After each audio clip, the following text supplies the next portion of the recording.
Hi, welcome to Zubify. If you're watching this video, my guess is that you have to write a literature review, possibly for your master's program or your PhD program, but you may be working on one for your AP research or your other college English course, and I'm here to help you. You're very lucky.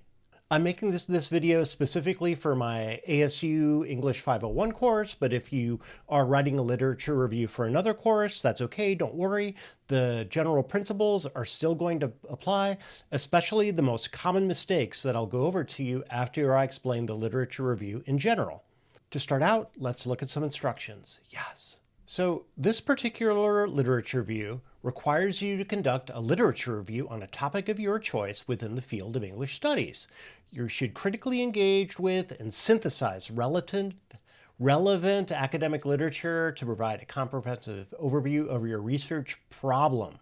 Problem here is a key word, yo. This will help you identify and analyze key debates, methodologies, and findings in existing scholarship and situate your research problem within the broader academic discourse.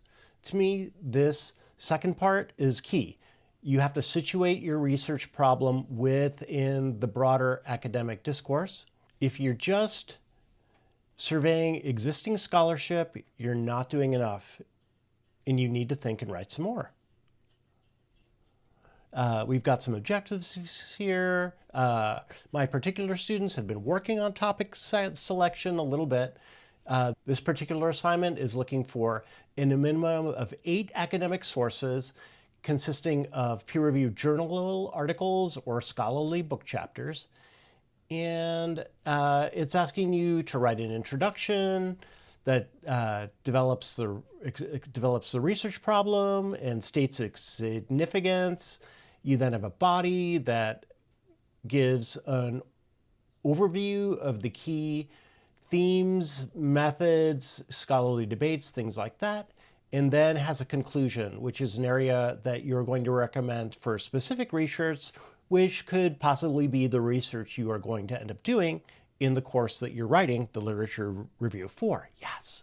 Let me re-explain these instructions for you in case anything is unclear. And also, these are general literature review instructions.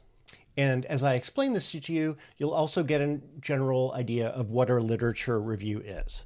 A literature review is continually developing until it's done. When you start the literature review, you're in your research phase. At that point, you are developing a full idea of the state of your field, which means it's going to end up being a lot of reading and a lot of sifting through articles. Your idea of your field may change as you're reading, which may in turn require you to do additional research. But eventually, you're going to get an idea of what your field actually is and what the shape of that field is. As you're reading, you should be looking for a few different parts of that field. You should be looking for the key problems in that field, for the key scholarly consensus about some of that field's problems. You should also be looking for disagreement about any of the problems. That could be an area for your possible intervention.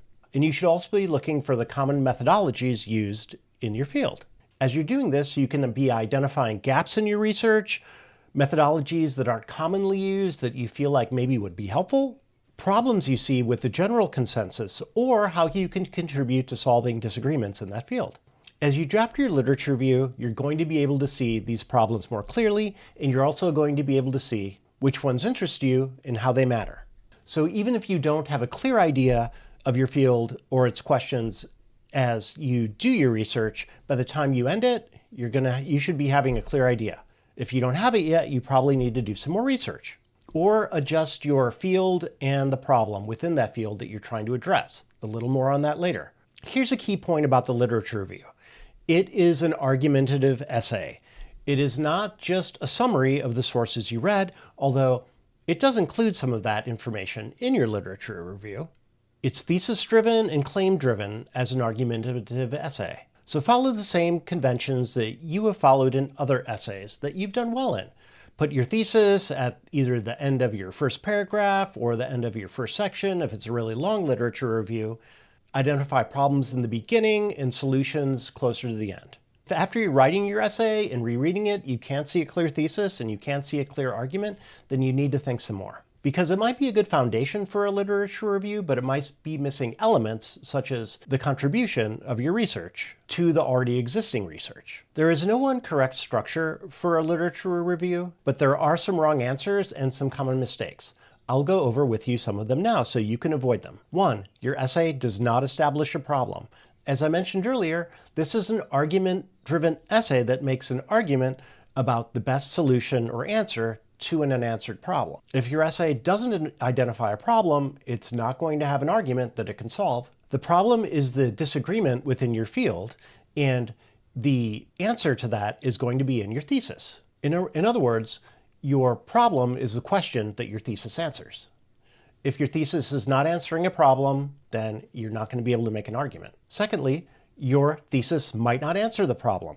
Sometimes writers do a good job of establishing what the problem is, but never come up with a clear solution to it. Instead, they just continually identify areas of disagreement. If you're doing this, you need to think some more. Your thesis needs to provide an answer to the problem that emerges from your research. Third, sometimes it's not an argument. Sometimes it's very easy, in fact, all times it's very easy to get overwhelmed by your sources. When this happens, we often are not able to form our own argument. Instead, all we can do is regurgitate other arguments that we've read about. The sources should not overwhelm your own analysis of the sources that you're supposed to be analyzing. Your sources should only be evidence for your claims.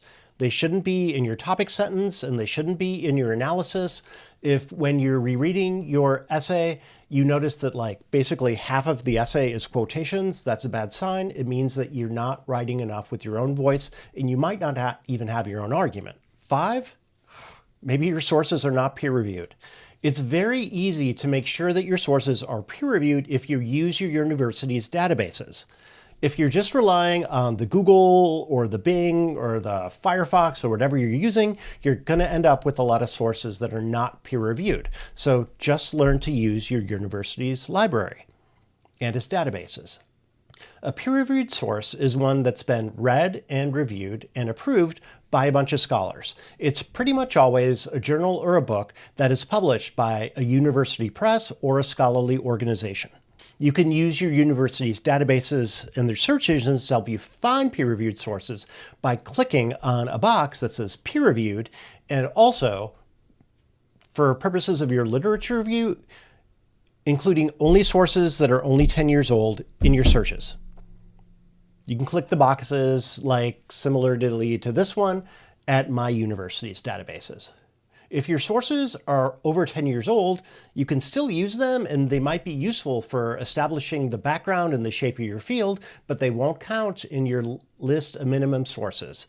If your sources are primary sources, meaning they're not sources that analyze and study and make an argument about primary sources, they're like the actual stuff you're studying themselves, you can still use them, but they also do not count in your minimum 8 peer-reviewed sources. And finally, if you cannot find the 8 or the other minimum peer-reviewed sources that you're looking for, that's bad.